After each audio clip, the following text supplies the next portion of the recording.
6 in the morning, the sound of metal scraping against asphalt ripped through the valley, and in the same instant, the fate of a family was dragged across dirty ice and snow. 4 HOA plow trucks crawled forward like hunting animals, headlights slicing through the cold fog, then stopped exactly at the property line of Ryan Callahan.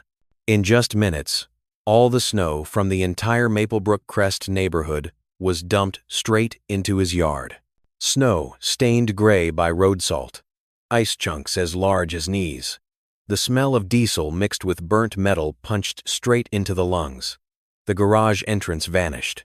Grass beneath the frozen mass let out a weak, strangled sound, then went silent.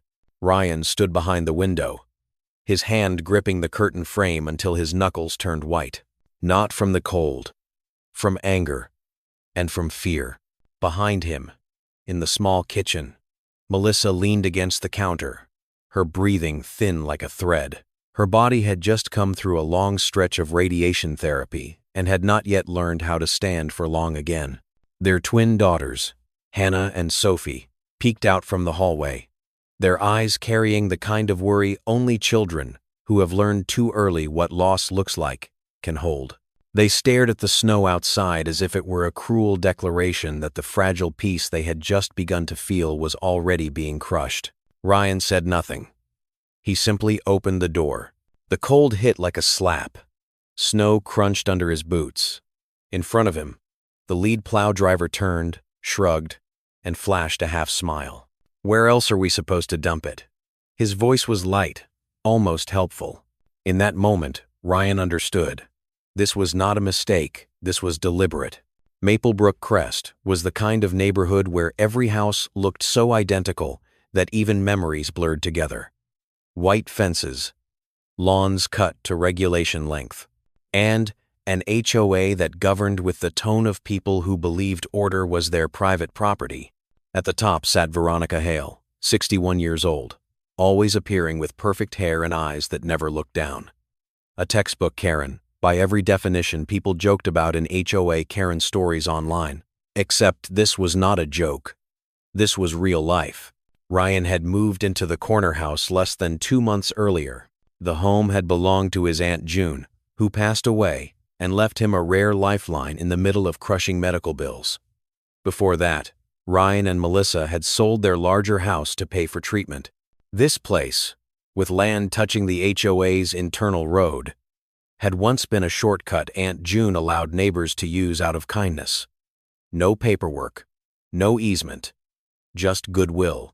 Kindness, in the hands of people used to benefiting from it, is often mistaken for entitlement. For 3 straight weeks, right on schedule, the HOA plows came. They dumped snow. They drove away.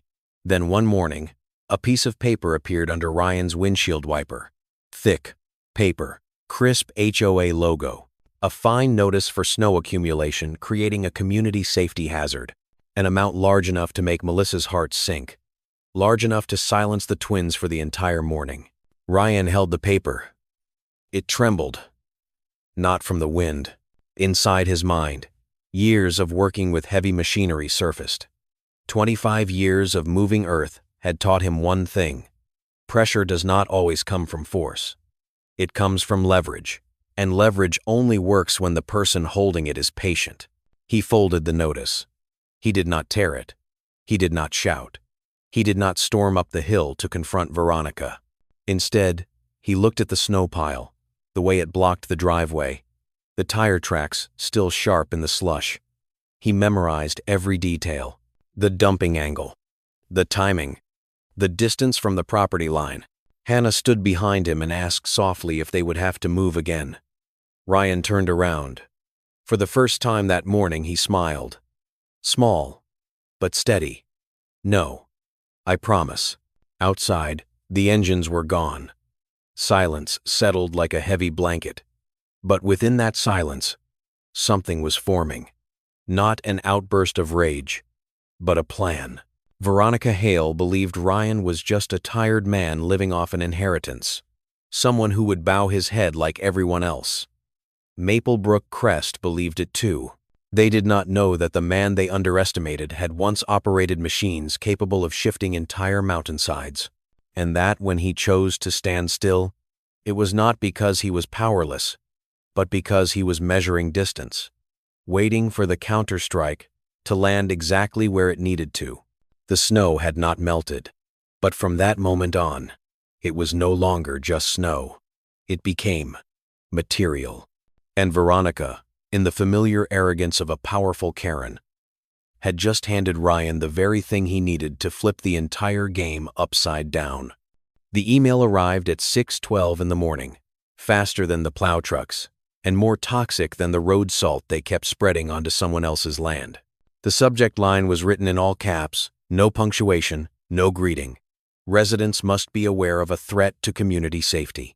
When Ryan Callahan opened it, he already knew his name would be inside. And it was. He did not need to read every word to recognize the familiar stench of an HOA-style witch hunt. Veronica Hale wrote as if she were saving the world.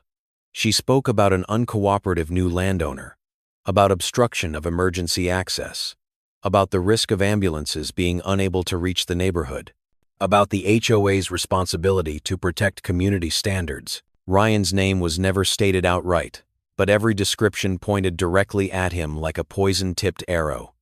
Dangerous property owner. A cold phrase, sharpened with care. Ryan finished reading the email in silence. Outside the window, the snow pile still sat there, towering like a temporary wall. Melissa stepped up beside him and rested a hand on his shoulder. She did not need to ask. She could hear the change in his breathing. See the way his usually steady shoulders tightened like drawn cables. "She is turning you into a monster," Melissa said quietly. Ryan nodded. He had expected this. In every HOA story, there is always a moment when a Karen weaponizes collective fear to crush one individual. And most of the time, it works. But this time, something was different. That afternoon, 3 people knocked on Ryan's door. None of them carried a complaint form. None of them raised their voices. They stood slightly back, right at the property line, as if instinctively respecting a boundary that had suddenly become the center of Veronica's email. The first was Mark Ellison, who lived 2 houses down. A thin man with glasses and a voice that always sounded like it was weighing every possible outcome. He asked directly, with the caution of someone who did not want to choose the wrong side, "Is it true the HOA does not actually have legal paperwork for that stretch of road?" Ryan did not answer right away. He invited Mark inside and made coffee. Only after they sat down did he place a photocopy of Aunt June's deed on the table. He pointed out the property line. He pointed to where the road crossed it. No commentary. No accusations. Just facts lying quietly on paper. Mark stayed silent for a long time. Then he let out a slow breath. "So, the road maintenance fee we pay every year, if the HOA does not own that section, where is the money going?" That question, once spoken, could not be taken back. The second visitor was Denise Turner, a nurse who had worked through the pandemic. She carried the faint scent of disinfectant and the fatigue of someone who had watched power get abused in silence for years. Denise did not ask about the snow. She asked about the snow fees, about the steady increases year after year with no explanation, about why, this year, the HOA dumped snow on Ryan's land instead of hauling it to the disposal site like they always had before. Ryan could see what was happening, slowly but inevitably. The fear Veronica had planted was colliding with something else. Doubt. That evening, in the bedroom, Hannah whispered to Sophie that someone at school had called their father selfish. Sophie stayed quiet for a long time, then said, "They do not know who Dad is." Ryan heard it from the hallway. He did not step in. He let his daughters process their feelings the same way he was processing his own. At the same time, up on the hill, in the wide living room of Veronica Hale's home, she was smiling. The email had been sent. The HOA group chat was buzzing. Familiar words of support filled the screen. She believed she had nailed Ryan's image firmly to the wall of public opinion. A lone man. An obstacle. A problem to be dealt with. Veronica did not realize that, while she was leaning on collective authority, Ryan was activating a different kind of power. The power of information, the power of boundaries, and the power of ordinary people beginning to ask questions. As night fell, Ryan opened a thick notebook, the kind he used to carry when he worked with heavy machinery. He wrote the date, he wrote the time, he wrote the plow truck numbers, he wrote the dumping direction. He even wrote down the name of the email sender. Each line was neat and emotionless, but beneath that calm surface was a resolve as hard as steel. Melissa watched him write, her heart caught between worry and relief. She knew her husband. When he went quiet like this, it meant he had found his footing, not in anger, but in structure. Outside, Maplebrook Crest remained brightly lit. Rows of identical houses sat peacefully, believing order had been preserved by a Karen who knew how to say the right words. They did not yet realize that a different story had begun that night. Not a familiar Karen story where the loudest voice wins, but a real-life Reddit story, where the most underestimated person is the only one who truly knows the ground he is standing on. And when someone knows exactly where their boundary lies, every wheel eventually has to stop. And once the truth began to be measured with steel instruments, every polished word would lose its power. The game had changed its rhythm. And this time, Ryan was no longer standing alone. They had heard the whispers at school. And now, they stared at the fine notice, like proof that even adults could be bullied. Ryan folded the paper. He did not shout. He did not slam the table. He put on his jacket, slipped on his shoes, and drove up the hill. Veronica Hale's house stood like a fortress. Steep roof, heavy wooden doors, a gravel driveway so clean not a single tire mark dared to remain. The white SUV sat perfectly aligned, a silent reminder that order always seemed to favor those with money. When Veronica opened the door, she wore a smile carefully practiced over years. The smile of someone who believed she stood above him. Ryan held out the paper. "Explain this to me." Veronica did not take it. She glanced at it, then adjusted the string of pearls around her neck. Her voice was calm and slow, as if speaking to a child who did not understand the rules. "That area falls under long-standing HOA usage. Your aunt understood the arrangement. We are simply carrying out reasonable maintenance responsibilities. Prescriptive rights." She used the phrase like a charm, as if saying it correctly could make all boundaries disappear. Ryan met her eyes. "Show me the paperwork." Veronica's smile faltered for a fraction of a second, just long enough for Ryan to catch it. "The board's legal records are internal information. You may submit a formal request." Ryan nodded. "Then, I am requesting it. An easement. A deed restriction. Any document that gives the HOA the right to dump snow on my property and then fine me for it." Veronica's hands tightened. She stepped out onto the porch, pulling her coat closer, as if the cold had suddenly arrived. "Are you threatening the HOA?" "I am asking about legal rights," Ryan replied evenly. "That is not a threat." On the drive home, Ryan did not turn on the radio. He replayed every word in his head. Prescriptive rights. Established usage. The familiar language of every Karen story he had ever heard. But there was something Veronica did not know. Ryan had spent years working in environments where every inch of land had to be signed off, stamped, and checked 3 times before machinery ever touched it. He understood the difference between a habit and a right. That afternoon, Mark Ellison returned. This time, he did not hang back. He walked straight into the yard. Ryan saw something new in Mark's eyes.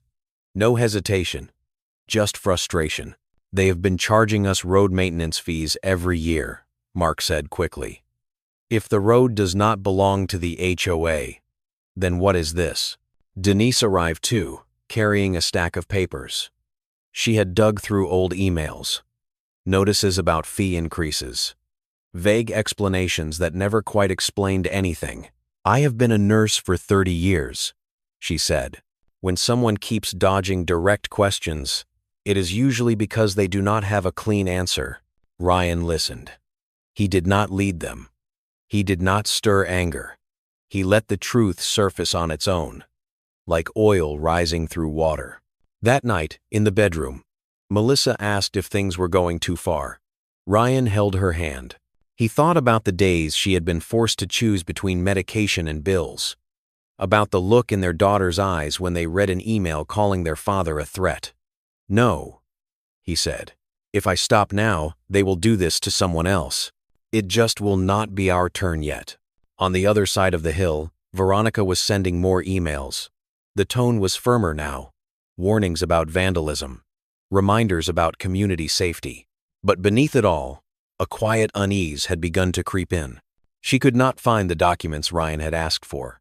And, for the first time in years, her familiar authority no longer held together on words alone. Ryan opened his laptop. He searched for a name. Northline Survey Group. If there was one thing that could silence an argument, it was numbers measured by lasers and sealed with professional authority. He placed the call. The voice on the other end was calm and solid. Evan Kruger listened to the story and said just one thing: if they do not have an easement, this is not a dispute. This is trespass. Ryan ended the call. Outside the window, the snow pile still sat there, unmoving. But inside him, everything had begun to shift. Slowly, precisely, like a heavy machine coming to life. Veronica Hale believed she was dealing with a man who did not want trouble. She did not realize that he was quietly pulling on the threads of a system she thought she controlled. And once the truth began to be measured with steel instruments, every polished word would lose its power. The game had changed its rhythm. And this time, Ryan was no longer standing alone. And once the truth began to be measured with steel instruments, every polished word would lose its power. The game had changed its rhythm. And this time, Ryan was no longer standing alone. They had heard the whispers at school. And now, they stared at the fine notice, like proof that even adults could be bullied. Ryan folded the paper. He did not shout. He did not slam the table. He put on his jacket, slipped on his shoes, and drove up the hill. Veronica Hale's house stood like a fortress. Steep roof, heavy wooden doors, a gravel driveway so clean not a single tire mark dared to remain. The white SUV sat perfectly aligned, a silent reminder that order always seemed to favor those with money. When Veronica opened the door, she wore a smile carefully practiced over years. The smile of someone who believed she stood above him. Ryan held out the paper. "Explain this to me." Veronica did not take it. She glanced at it, then adjusted the string of pearls around her neck. Her voice was calm and slow, as if speaking to a child who did not understand the rules. "That area falls under long-standing HOA usage. Your aunt understood the arrangement. We are simply carrying out reasonable maintenance responsibilities. Prescriptive rights." She used the phrase like a charm, as if saying it correctly could make all boundaries disappear. Ryan met her eyes. "Show me the paperwork." Veronica's smile faltered for a fraction of a second, just long enough for Ryan to catch it. "The board's legal records are internal information. You may submit a formal request." Ryan nodded. "Then, I am requesting it. An easement. A deed restriction. Any document that gives the HOA the right to dump snow on my property and then fine me for it." Veronica's hands tightened. She stepped out onto the porch, pulling her coat closer, as if the cold had suddenly arrived. "Are you threatening the HOA?" "I am asking about legal rights," Ryan replied evenly. "That is not a threat." On the drive home, Ryan did not turn on the radio. He replayed every word in his head. Prescriptive rights. Established usage. The familiar language of every Karen story he had ever heard. But there was something Veronica did not know. Ryan had spent years working in environments where every inch of land had to be signed off, stamped, and checked 3 times before machinery ever touched it. He understood the difference between a habit and a right. That afternoon, Mark Ellison returned. This time, he did not hang back. He walked straight into the yard. Ryan saw something new in Mark's eyes. No hesitation, just frustration. "They have been charging us road maintenance fees every year," Mark said quickly. "If the road does not belong to the HOA, then what is this? Denise arrived too, carrying a stack of papers.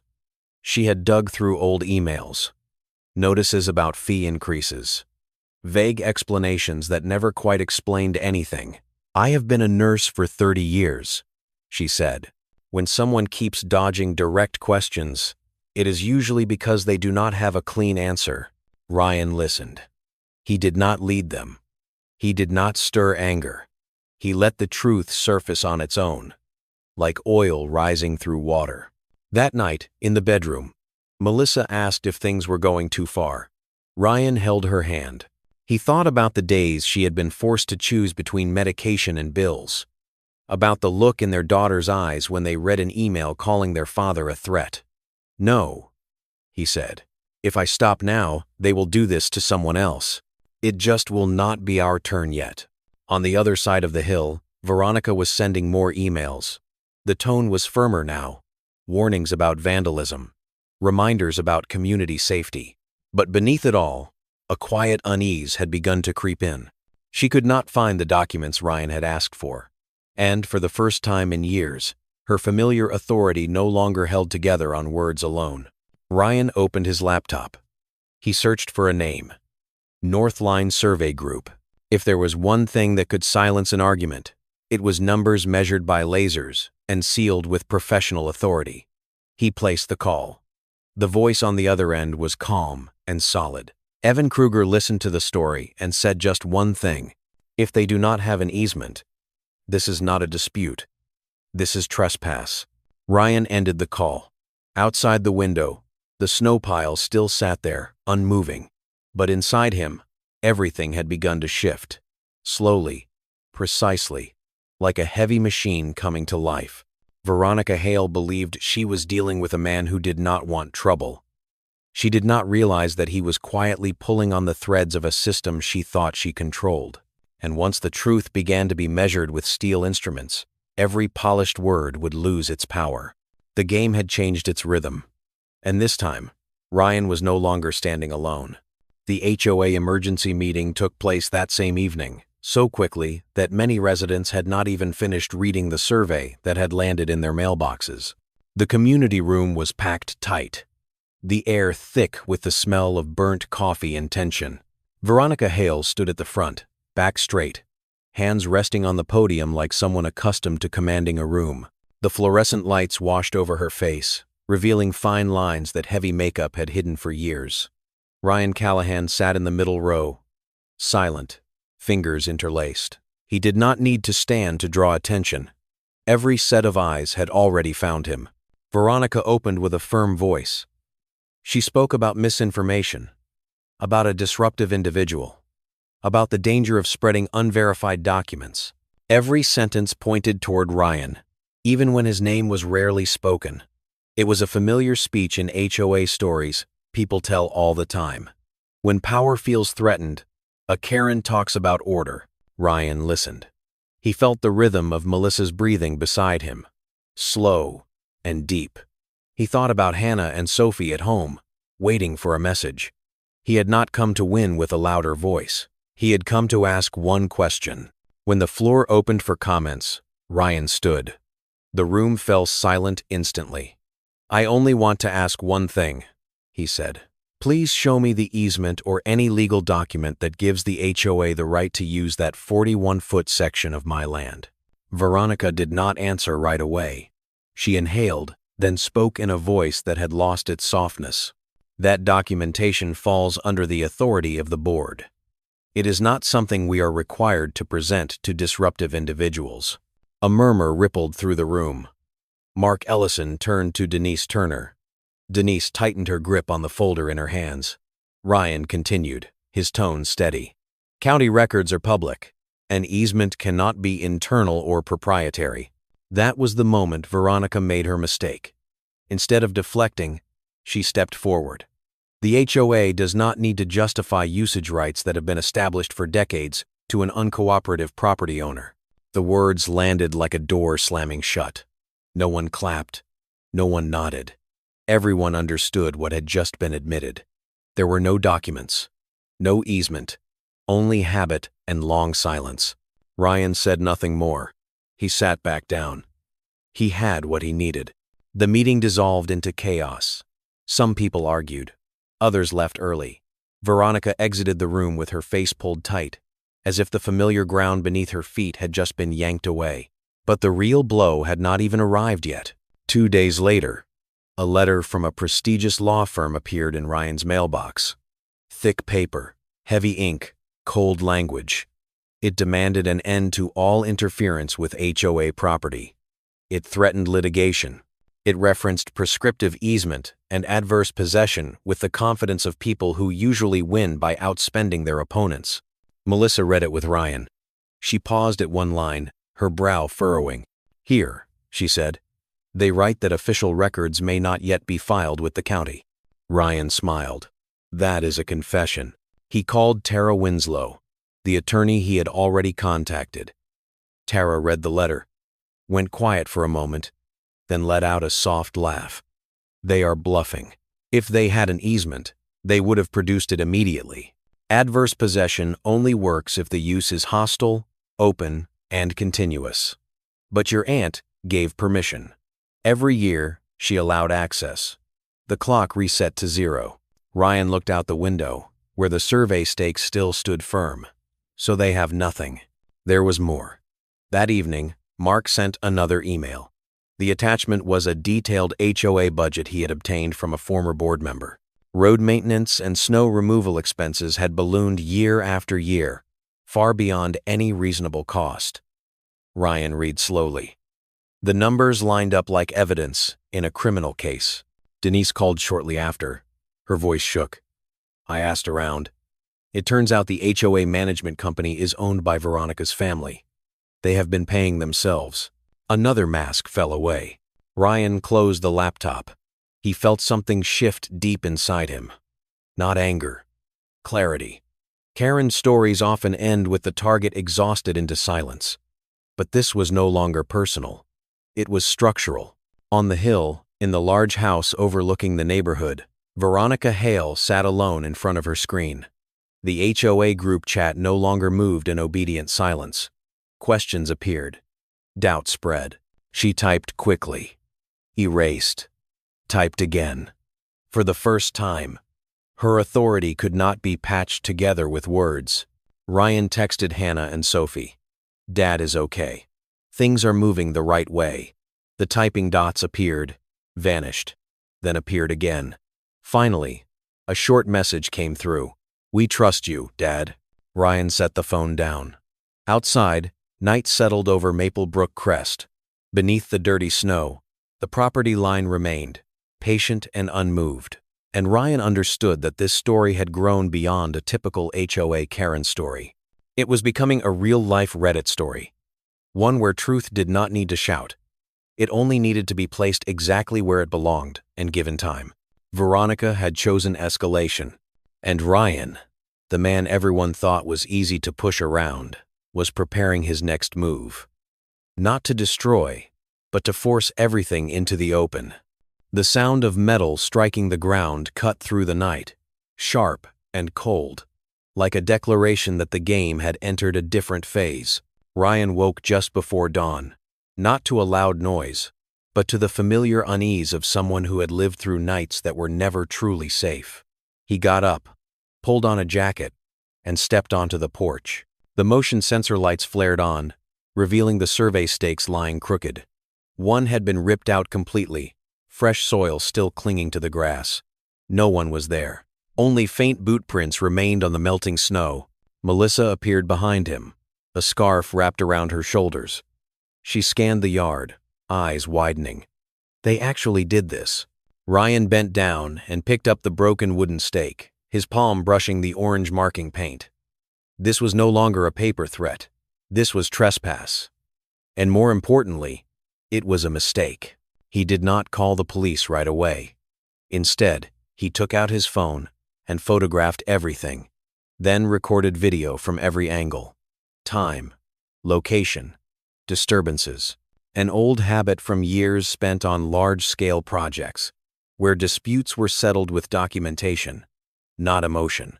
When morning fully arrived, Ryan sent everything to Tara. Less than an hour later, she called back. Her voice was no longer calm.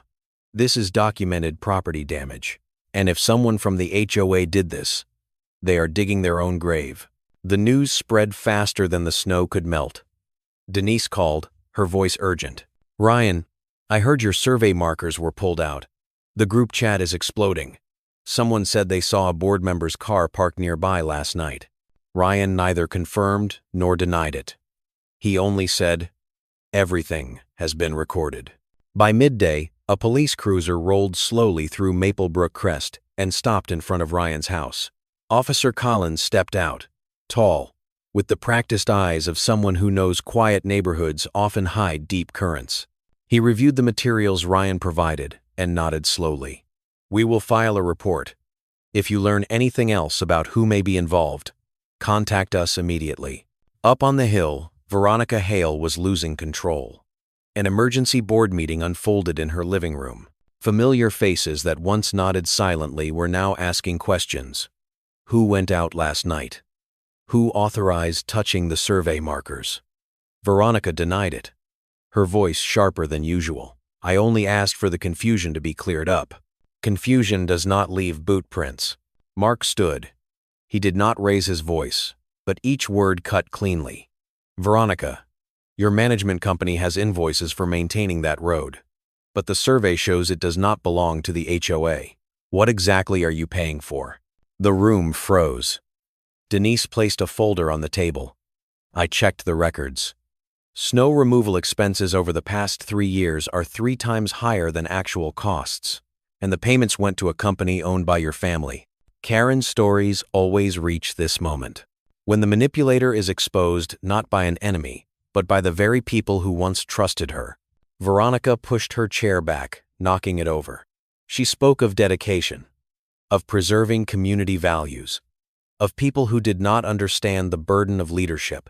But her voice shook. Her power had been built on other people's silence, and that silence was gone. That afternoon, Ryan received another call. Not from the HOA, from the county auditor's office. The woman on the line went straight to the point. "We are reviewing an anonymous complaint regarding HOA fund usage. We need to confirm one thing. Have you ever signed any document authorizing the HOA to use community funds to pursue personal legal action against you?" Ryan leaned against the kitchen counter. "No, I am not an HOA member. I have never signed anything like that." There was a brief pause. "Thank you. We will proceed with a formal audit." When the call ended, Ryan stood still for a long moment. Outside, wind moved through the bare trees. He felt the shift in the air. Not loud, not triumphant, just the quiet movement of order realigning itself. Melissa stepped closer and took his hand. "What happened?" Ryan looked at her, calm. "They just turned on the lights in a room no one dared to look into before."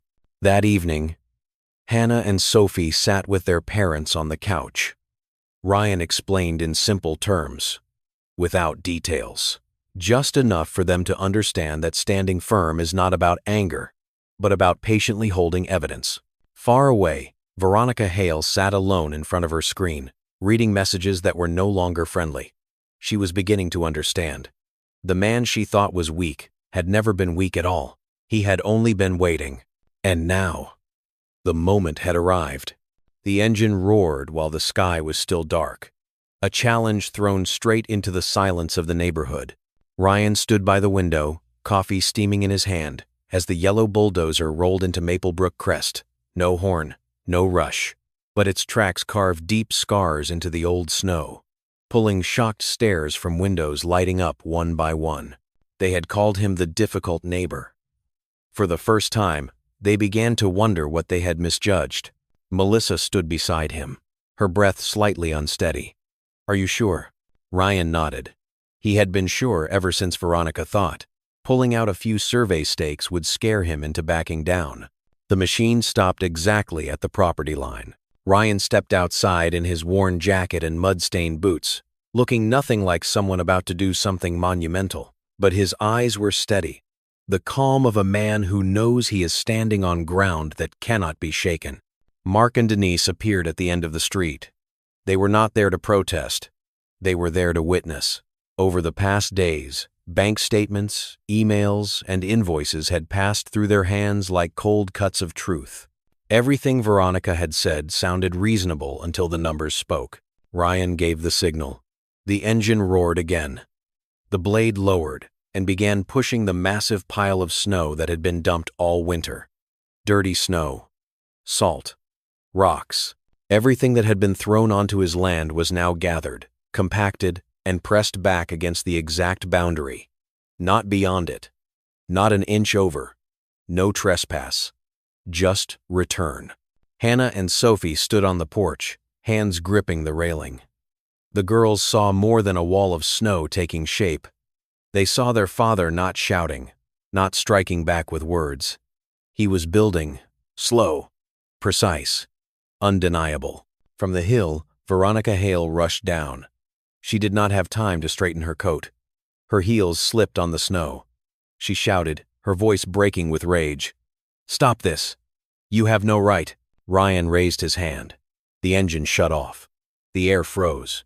He stepped closer, near enough for her to see his eyes clearly. "My rights begin and end here, at this boundary." Veronica pointed at the rising wall of snow. "You are blocking a community road." Ryan turned to Mark. "Do you have the survey?" Mark nodded and raised the folder. "The boundary is clear. No easement. No right of passage." Veronica looked to Denise, searching for the familiar support. Denise avoided her gaze. Her voice came out hoarse. "We reviewed the records, Veronica. This is not just about the road anymore." A police cruiser appeared at the entrance of the street. Officer Collins stepped out slowly. He surveyed the wall, the stakes, the documents in Mark's hands. Then he looked at Veronica. "Do you have documentation proving this land belongs to the HOA?" Veronica opened her mouth. No sound came out. It was the plot twist no one would forget. The woman who once dominated every meeting now stood alone in the snow, surrounded by the silence of her own community. Ryan turned back to the bulldozer and signaled to continue. The wall was finished as the sun climbed higher. It did not need to be tall, just high enough to stop every car, just high enough to force everyone to look. The story spread fast. HOA stories always move quickly when the person assumed to be weak turns the tables. Karen stories live for moments when manipulators are reflected by their own actions. A Reddit story would call this justice that smells like engine oil. That afternoon, an emergency meeting was held in Ryan's house. Not because he wanted it there, but because the other side no longer had access. A county-appointed mediator arrived. She listened. She took notes. She asked questions. Ryan did not demand. He set conditions. Full reimbursement for the snow dumping. An end to all baseless fees. A formally recorded boundary agreement. And one more thing. The refunded money would go into a fund to support residents who had been wrongly fined. Veronica sat with her head lowered. She no longer represented anyone but her own mistakes. When it was over, Ryan stood alone in front of the snow wall. The wind moved gently. He felt no triumph, only relief, like setting down a weight he had carried too long. Melissa stepped beside him. Hannah and Sophie followed. The three of them stood together. No one spoke, but in that silence, a lesson stood firmer than any wall. Real power does not belong to the loudest voice. It belongs to the person who knows exactly where they stand and never steps back from it. The knock came after night had fully settled, not frantic, but firm enough to shatter the calm that had only just returned. Ryan knew immediately. The snow wall was only the beginning. People who were used to giving orders never accepted defeat in silence. He opened the door. 3 figures stood on the porch.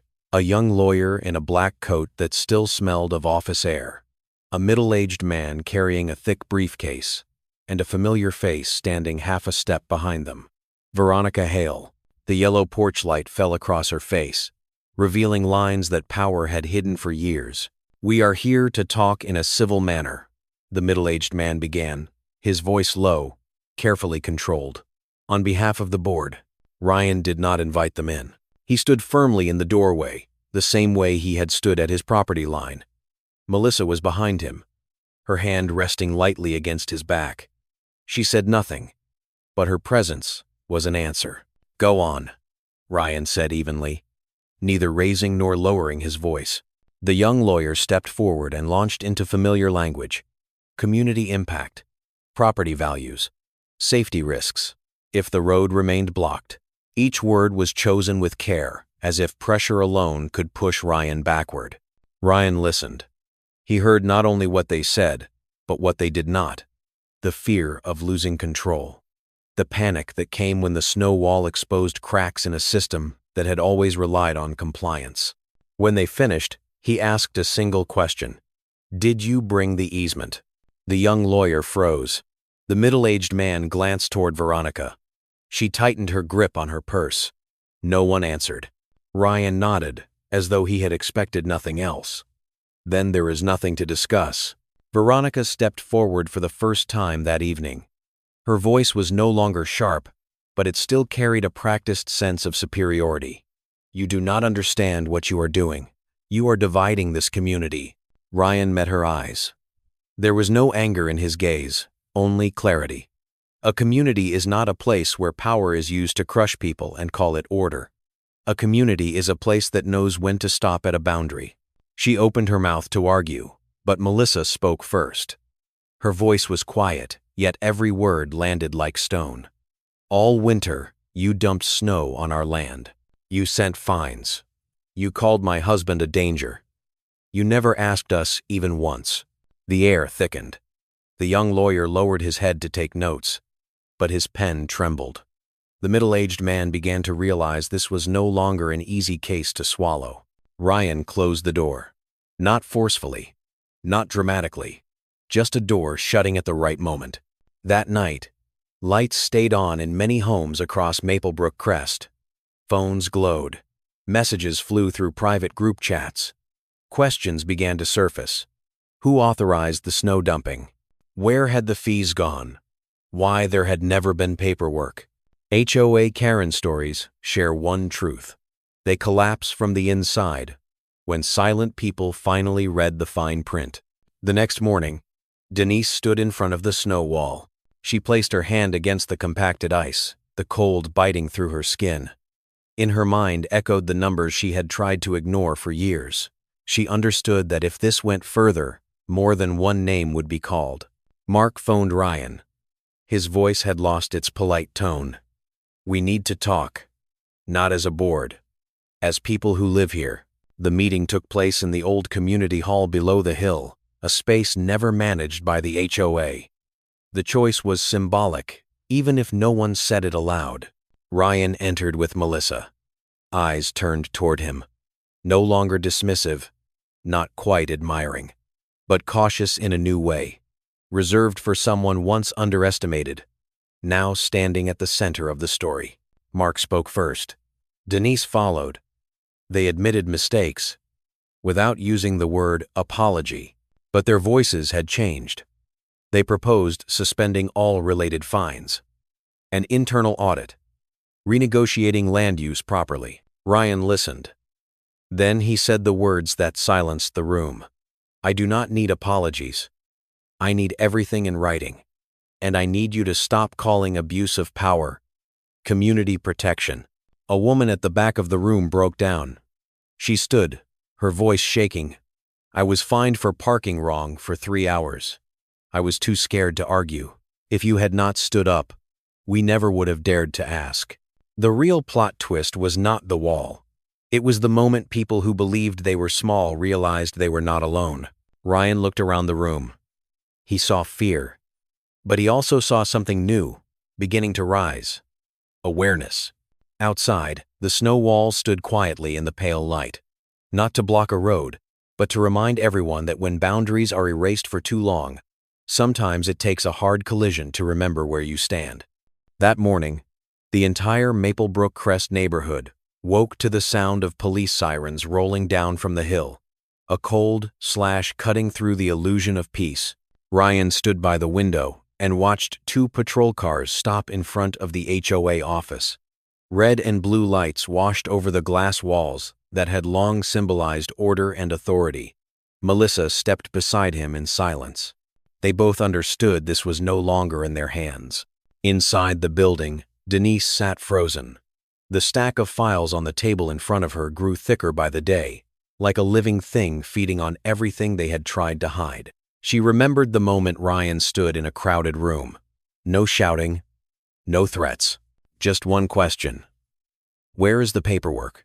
A question that seemed small, yet strong enough to pull an entire system down. Veronica Hale was not present when the police arrived. She had left the neighborhood the night before, leaving behind a short letter to the board.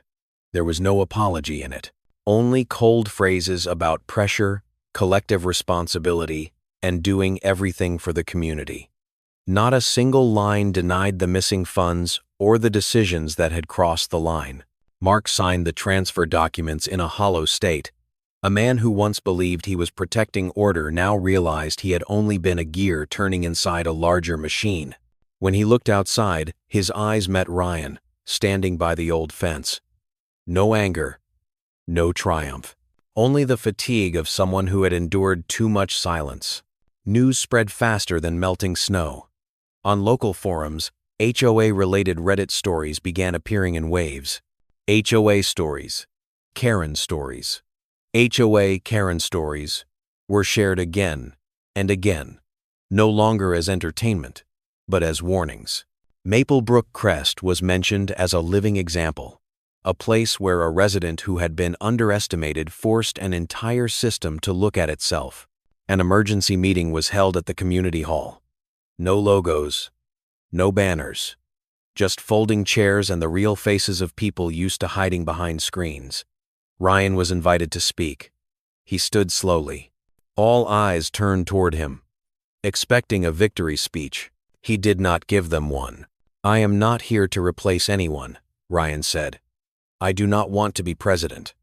I do not want power. I want us to remember that power does not come from titles. It comes from responsibility and limits." An older man in the front row lowered his head. A young mother tightened her grip on her child's hand.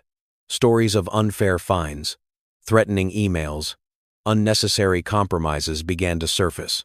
Each voice was a fragment of an invisible wall that had surrounded the neighborhood for years. The plot twist did not come from the police or the courts, but from the community itself. A spontaneous vote took place, not under the old bylaws, not through the board, just the agreement of people who were exhausted. The HOA was temporarily dissolved. An interim management group was formed, made up of residents who had never held office. Denise declined to join.